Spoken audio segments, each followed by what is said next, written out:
This channel does not promote any violent, harmful, or illegal activities. All content provided by this channel is meant for an educational purpose only. গত 9 August ভয়ঙ্কর নারকীয় ঘটনাটা ঘটলো। আমরা জানতে পারলাম যে তিলোত্তমার উপরে অত্যাচারের কথা, তাকে খুনও করা হয়েছে ধর্ষণ করার পর। তারপর আজ 23শে আগস্ট, 14টা দিন কেটে গেল। প্রশ্ন একটাই, বিচার কবে? আসল অপরাধীদের ধরতে এত সময় কেন লাগছে? তিলোত্তমার জন্য বিচার চেয়ে পথে নেমেছে গোটা রাজ্য। প্রবল প্রতিবাদে উত্তাল হয়েছে প্রতিটি জনপদ।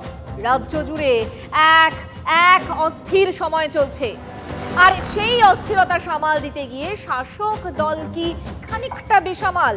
দলে কি প্রশ্ন উঠেছে, কে ধরিবে হাল? তারা হলে অভিষেক বন্দ্যোপাধ্যায়ের পথ দেখান এমন দাবি কেন তুললেন কুণাল ঘোষ? কেন তারপরে জেলায় জেলায় পোস্টার, সেনাপতি পথ দেখাক? তার জেরে আবার জল্পনা আরজি করের ঘটনা নিয়ে কি তাহলে দলের সঙ্গে দূরত্ব বেড়েছে অভিষেকের? তা না হলে একটা বিবৃতি দেওয়ার পর দীর্ঘ সময় ধরে তিনি চুপ কেন? তৃণমূলের ছোট বড় মেজো নেতারা যখন প্রতিদিন বিবৃতি দিচ্ছেন, পথে নামছেন, তখন 14 দিনে মাত্র তিনবার মুখ খুলেছেন অভিষেক বন্দ্যোপাধ্যায়। প্রথমবার বলেছেন এনকাউন্টার করে ধর্ষকদের মারার কথা।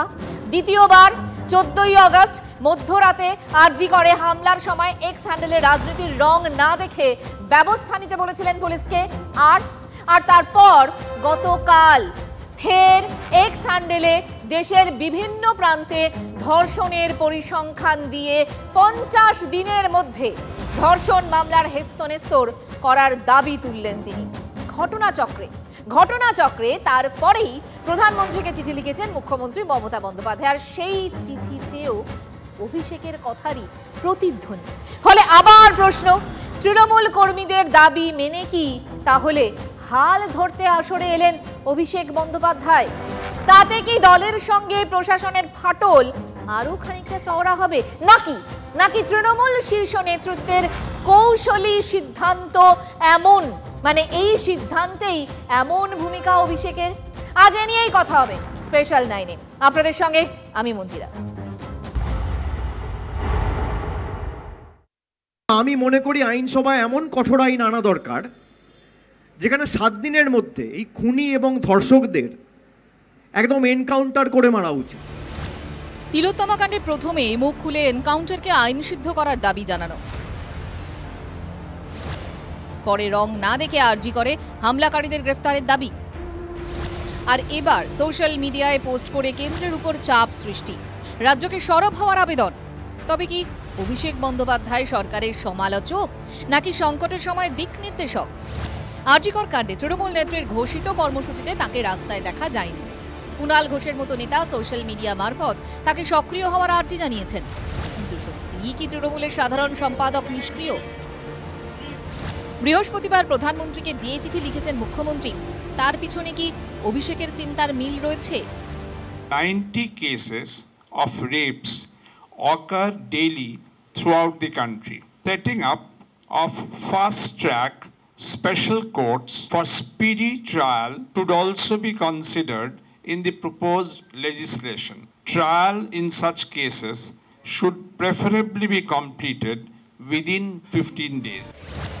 তিলোত্তমার জন্য বিচার চেয়ে আন্দোলন তীব্র থেকে তীব্রতর হয়েছে। শহর ছাড়িয়ে পাড়ায় পাড়ায় বিচারের দাবিতে চলছে বিক্ষোভ। আর এই নিয়ে প্রশাসন বা তৃণমূল নেতারা যত মুখ খুলছেন ততই বাড়ছে দলের অস্বস্তি। এমন একটা সময় দেশের ধর্ষণ তথ্য চর্চায় তুলে নিয়ে আসা গেলে বাংলা থেকে নজর ঘুরতে পারে অন্যান্য রাজ্যের দিকেও। মোক্ষম সময়ে বাংলার সরকারকে অভিষেক সেই দিক নির্দেশটি দিয়েছেন বলেই মনে করছেন অনেকে। অভিষেক বন্দ্যোপাধ্যায় সব খবর রাখছেন, তার চোখে একটু প্রবলেম আছে, ফলে চিকিৎসা এবং সাবধানতা দুটোই দেখতে হচ্ছে। তার মধ্যেও তিনি অত্যন্ত দুটো গুরুত্বপূর্ণ টুইট করেছিলেন।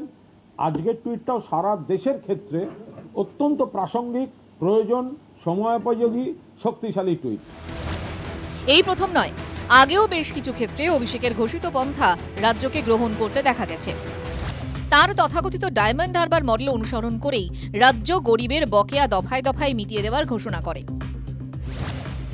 100 দিনের কাজের বকেয়া আদায়ে দিল্লিতে ধর্নার ঘোষণা অভিষেকই করেছিলেন 2023-এর 21শে জুলাইয়ের মঞ্চে। এমনকি লোকসভা ভোটে কেন্দ্রীয় বকেয়ার ইস্যুটিকে দলের প্রচারের মূল লাইন হিসেবে দাঁড় করানোর মূল ভূমিকায় অভিষেকই ছিলেন বলে তৃণমূলের একটি অংশ দাবি করে। আপনারা কি চান? তৃণমূল পা ধরুক, না আগামী দিন বাংলার মানুষ দিল্লি গিয়ে নিজের আদায় ছিনিয়ে আনুক? পা ধরো না, দিল্লি চলো, দিল্লি চলো, যাবেন, নিজের অধিকারের স্বার্থে লড়বেন। বেশ কিছু পর্বে অভিষেকের সক্রিয়তা এবং নিষ্ক্রিয়তা বঙ্গ রাজনীতিতে চর্চার খোরাক জুটিয়েছে। প্রকাশ্য কর্মসূচিতে অনুপস্থিতি মানেই কি নিষ্ক্রিয়তা? অনুগামীদের বক্তব্য কয়েকটি ক্ষেত্রে অভিষেকের প্রকাশ্যে না আসা সরকারকে সজাগ করে তুলেছে। আরজি করের পিচ্ছিল সড়ক থেকে শাসক দল ও প্রশাসন মসৃণভাবে বেরিয়ে আসতে পারবে কি? আপাতত সেই পথের সন্ধানই কি করছেন অভিষেক? তাহলে কি দাঁড়ালো? আরজি কর নিয়ে অস্বস্তি বহে রাজ্যের শাসক দল। ভুল ধরিয়ে দিচ্ছেন অভিষেক বন্দ্যোপাধ্যায়, আবার এগোনোর পথও কার্যত ঘুরিয়ে ফিরিয়ে বুঝিয়ে দিচ্ছেন। প্রশ্ন উঠেছে, তিলোত্তমা কাণ্ডে কার্যত গাড্ডায় পড়ে যাওয়া তৃণমূল কি বেরিয়ে আসতে পারবে, নাকি একের পর এক ফাউলের জন্য বিরোধীদের হাত আরো শক্ত হবে? দেখুন আরজি কর হাসপাতালের সদ্য প্রাক্তন অধ্যক্ষ সন্দীপ ঘোষ, যার জমানায় দুর্নীতি নিয়ে আরো একটা সিবিআই তদন্তের নির্দেশ দিয়েছে কলকাতা হাইকোর্ট। তার মানে নাটের গুরু যে সন্দীপ, তা তো স্পষ্ট হচ্ছেই। তাই এই ঘটনা প্রবাহে আশঙ্কা তো কম নেই শাসক দলের অন্তরে। সন্দীপ পর্বে একের পর এক অস্বস্তির মুখে পড়েছে রাজ্য প্রশাসন। সন্দীপ ঘোষকে যেভাবে আশ্রয় দেওয়া হচ্ছে তা নিয়ে বিতর্ক তীব্র হয়েছে তৃণমূলের অন্দরেও। সন্দীপের জন্য দলের ভাবমূর্তি কেন নষ্ট হবে তা নিয়েও প্রশ্ন উঠেছে তৃণমূলের অন্দরেই। সন্দীপ ঘোষকে নিয়ে ধারাবাহিকভাবে মুখ খোলায় দলের মুখপাত্র দায়িত্ব হারিয়েছেন শান্তনু সেন। সন্দীপ ঘোষকে সাসপেন্ডের দাবি জানিয়েছেন তৃণমূলের রাজ্যসভার সাংসদ জহর সরকার। সন্দীপের জন্য জনমানসে ভাবমূর্তি নষ্ট হচ্ছে তা এভাবে স্পষ্ট করে দিচ্ছেন শাসক দলের নেতারা। আরজি কর নিয়ে মমতা বন্দ্যোপাধ্যায়ের কাছে যে ভুল বার্তা যাচ্ছে তাও বুঝিয়ে দিয়েছেন তারা। আমার মনে হচ্ছে মমতা বন্দ্যোপাধ্যায়কে মিসলিড করার চেষ্টা করছে কেউ। আমার মনে হয় মুখ্যমন্ত্রীকে কেউ যেন মিসগাইড না করে। একজন আপাদমস্তক দুর্নীতিগ্রস্ত প্রিন্সিপালকে বাঁচানোর জন্যে আজকে এত বড় ক্ষতির সম্মুখীন আমরা কেন হব? কেউ বা কারা মমতাদির কাছে বোঝানোর চেষ্টা করছে এই একমাত্র প্রিন্সিপাল তৃণমূলপন্থী। আপনি সঠিক খবর পাচ্ছেন না, আপনাকে অন্ধকারে রাখা হচ্ছে। সঠিক খবর যদি পেতেন, সঠিক সময় সঠিক পদক্ষেপ যদি নেওয়া হতো, তাহলে আজকে আরজি করের এই দিন দেখতে হতো না। বাইট থেকে টুইট, অভিষেক বন্দ্যোপাধ্যায় বারবার বুঝিয়ে দিয়েছেন সরব হতে রাজ্য সরকারকে। শুধু কি তিনি একা? নারী নিরাপত্তা নিয়ে মুখ খুলে শাসক দলের বিড়ম্বনা বাড়িয়েছেন তৃণমূলের তাবড় নেতাদের পরিবারের সদস্য। সেখানে কে নেই? পুরমন্ত্রী তথা মেয়র ফিরহাদ হাকিমের কন্যা থেকে তৃণমূল সাংসদ কল্যাণ বন্দ্যোপাধ্যায়ের ছেলে মেয়ে সকলেই রয়েছেন। খুব কষ্ট হচ্ছে, আমার শহরে এরকম একটা জিনিস ঘটে গেছে, that too in a state run hospital. নিরাপত্তার অভাব ফিল করছি, ইয়েস করছি, অ্যাজ আ ওম্যান করছি। আমার মেয়েরা কালকে স্কুলে যাবে, আমার মেয়েরা কালকে কোথাও একটা শিক্ষা প্রতিষ্ঠানে যাবে, তারা যদি সেখানে সেফ না হয় তাহলে কোথায় সেফ হবে? ভয় পাচ্ছেন বাবা হিসেবে? প্রত্যেকটা বাবার এটা দুশ্চিন্তা থাকে এবং এই দুশ্চিন্তা থেকে বাইরে আসতে হবে। সেরকম পরিস্থিতি আমাদেরকে করতে হবে যেন এরই ঘটনা কোনোদিন আর না ঘটে। আমরা কিন্তু গর্ব করে বলতে পারতাম the safest city in India. একটা জঘন্যতম একটা ক্রাইম হয়ে, একটা বারবরিক একটা কাণ্ড হয়ে আমাদের আজকে সবার মাথা নিচু হয়ে গেছে। মমতা বন্দ্যোপাধ্যায় বারবার বলেন তার দলে মহিলাদের গুরুত্ব দেওয়া হয়। জোড়াফুল শিবিরের সেই মহিলা সাংসদরা পর্যন্ত বলেছেন যে চিকিৎসকরা যে সুরক্ষার দাবি তুলেছেন তার সঙ্গে তাঁরাও একমত। সরকার বদলানো না, সমাজ বদলানোর আন্দোলন। সমাজকে বদলানো দরকার, সেটাই সবার চায়। সবাই শাস্তি চাইছে। আলটিমেটলি সবাই, এমন পৃথিবীতে কোনো মানুষ নেই যে এই ঘটনাকে সমর্থন করবে। সবার আলটিমেটলি টার্গেট হচ্ছে শাস্তি। আমি একজন মা, প্রথমত আমি নিশ্চয়ই যারা আজকে যে ঘটনার ডাক দিয়েছে স্টুডেন্টরা যারা আছে, আমি তাদের সেই দাবির পক্ষে আছি আমি একজন মা হিসাবে।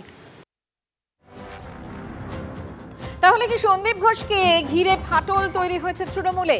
তালিকা কিন্তু লম্বা হচ্ছে। শান্তনু সেন কয়েক মাস আগে যিনি আরজি করে রোগী কল্যাণ সমিতির চেয়ারম্যান ছিলেন, তিনি তো ধারাবাহিকভাবে নিশানা করে গেছেন সন্দীপ ঘোষকে, আর তারপরই সরিয়ে দেওয়া হয় মুখপাত্রর পদ থেকে।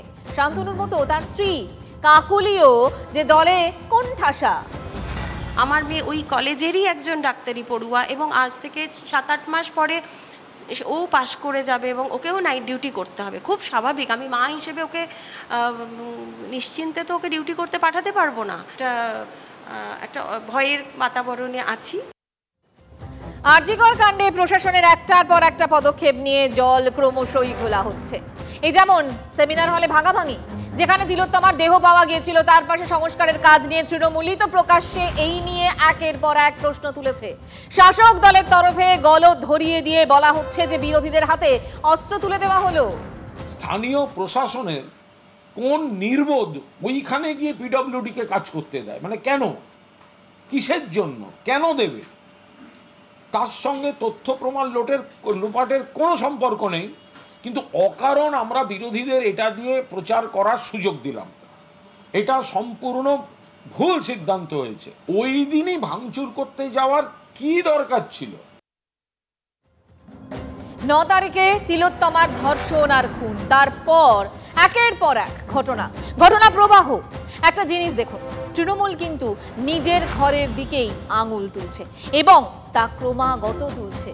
সন্দীপ ঘোষকে নিয়ে শাসকের অন্দরে যখন অসন্তোষের সুর, তখন বিরোধীরা এমন একটা ইস্যু পেয়ে তুলোধনা করবেন, সেটাই তো স্বাভাবিক এবং তারা করছেন। কারণ জোড়া ফুলের মধ্যেই বলা বলি হচ্ছে আরজিকরের প্রাক্তন অধ্যক্ষর জন্য কেন তৃণমূলের ভাবমূর্তি নষ্ট হচ্ছে। এবং এক্ষেত্রে আরও একটা প্রশ্ন উঠছে, একাংশ বলছেও যে সন্দীপ ঘোষ তাহলে তৃণমূলের মধ্যে আরও একবার কি ফাটল তৈরি করার একটা চেষ্টা করলেন? শাসক দলের এই অদ্ভুত অবস্থান নিয়ে আবার চর্চা হচ্ছে। এটা কি চাপের খেলা, না রাজনীতির কৌশল? রাজ্যের প্রধান বিরোধী দল যারা আন্দোলনে রয়েছে এবং গতকাল একসঙ্গে দেখা গেছে বঙ্গ বিজেপির প্রথম সারির নেতাদের, তিলোত্তমার বাড়ি যে এলাকায় সেই ঘোলা থানা আজ ঘেরাও করে বিজেপি। পদ্ম শিবিরের কটাক্ষ, অভিষেক বন্দ্যোপাধ্যায় দেখাতে চাইছেন তিনি এই সরকারের বড় সমালোচক। বিজেপির অভিযোগ, এটা আসলে তৃণমূলে দখলদারির লড়াই চলছে। মুখ্যমন্ত্রীর ঘাড়ে দায় চাপিয়ে সাধু সাজার চেষ্টা করছেন অভিষেক বন্দ্যোপাধ্যায়। রাজ্য সরকারের প্রতি যদি অসন্তোষ থাকে, উনি তো ওই পার্টিরই সদস্য, তো ওই পার্টির সদস্য থেকে ওখানে তাই সেই পার্টির এমপি থেকে বিরোধ করার তো কোনো মানে হয় না। তাকে পদত্যাগ করতে বলুন, অথবা ওনাকে সামনে মিছিলে হাঁটতে বলুন, প্রতিবাদ মিছিলে, সেটুকু তো করুন।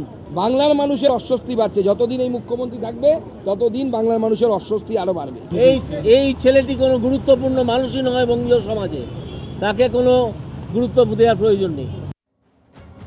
বাংলার মানুষের অস্বস্তি বাড়ছে বা এরকম একটা ঘৃণ্য জঘন্য ঘটনার পর বিরোধীরা সরাভাবে বিরোধিতা করবে, সেটা খুব স্বাভাবিক। কিন্তু এটাও তো ঠিক, এই যে আরজিকরের মতো একটা ঘটনা, যে ঘটনা শুধুমাত্র আর শহর কলকাতায় সীমাবদ্ধ নেই, সেই ঘটনা দেশে পর্যন্ত ছড়িয়ে পড়েছে এবং সকলেই এই ঘটনা সম্পর্কে একাধিক কথা বলছেন। সেখানে এ রাজ্যের মাথা তো হেঁট হচ্ছেই, এটা তো আমাদের লজ্জা। আর অবশ্যই তৃণমূল কংগ্রেসের মধ্যে অস্বস্তি বাড়ছে বই, কমছে তো না। তার সঙ্গে জুড়েছে অভিষেক বন্দ্যোপাধ্যায়ের অবস্থান, কারণ তিনি বেশ কয়েকদিন চুপ করেছিলেন। ধর্ষণে করা আইনের দাবিতে কেন্দ্রের উপর চাপ সৃষ্টির পাশাপাশি রাজ্যকে সরব হওয়ার কথাও তিনি বলছেন। তাৎপর্যপূর্ণ বিষয় হলো কোনটা? বিষয় হলো অভিষেকের এমন পোস্টের পরই রাজ্য প্রশাসনের তৎপরতার ছবিটাও বদলাতে থাকে। যদিও কংগ্রেসের খোঁচা এখন যা চলছে তা পুরোটাই নাটক। অধীর রঞ্জন চৌধুরী তার বক্তব্য শোনাবো। কেউ কখনো স্টেজ দখল করছে, কেউ কখনো স্টেজ থেকে দূরে থাকছে। যখন দিদি স্টেজ থেকে দূরে স্টেজ দখল করতে খোকাবাবুকে নামিয়ে দিয়েছে। নাটকের এক একটা অঙ্ক এগুলো। নাটকের প্রথম অঙ্কে দিদি যা নাটক করে দিয়েছে, মিছিল টিছিল করে দিয়েছে 17-18 আগস্ট, দেখে বাজারে খেলো না ব্যাপারটা, একটু সরে যাও। নাটকের দ্বিতীয় অঙ্কে নিয়ে এসো খোকাবাবুকে, মিস্টার ক্লিনকে রাখো। অভিযোগ তাদের বিরুদ্ধে কম নেই।